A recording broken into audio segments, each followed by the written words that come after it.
Today we are going to learn about English language learners, aka ELLs. ELLs stand for English language learners. These are students whose primary language at home is not English. They come from a wide variety of cultural, linguistic, and personal backgrounds, and they are all at different levels of English proficiency compared to their peers. This means that no two ELL students are exactly alike, and each bring unique experiences into the classroom. It's also very important for teachers to recognize and honor the strengths that ELL students bring. In fact, many ELLs are bilingual or biliterate, which can actually enhance their cognitive skills.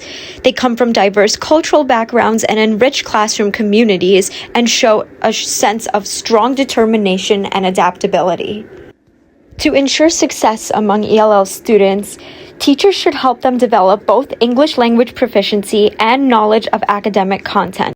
When we get an ELL student in the classroom, it's very important to avoid making assumptions and biases about their skills, where they come from, and how well they're able to hold conversations in English, because all of these students are equal and they deserve to be treated as such. These students come from different socioeconomic backgrounds.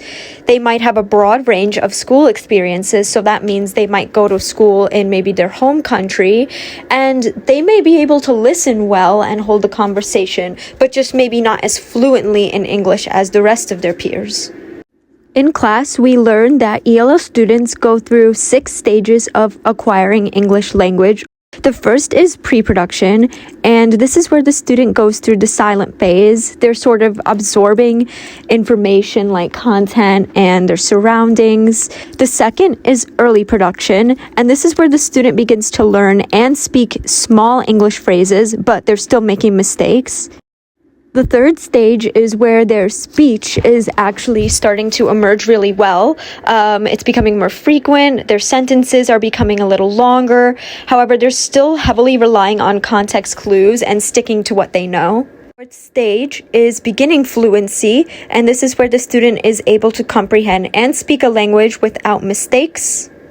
Fifth is intermediate fluency, and this is where the student is learning now to produce complex sentences, share their opinions, and comfortably hold conversations without hesitancy. And last is advanced fluency, which is where the student has mastered the English language.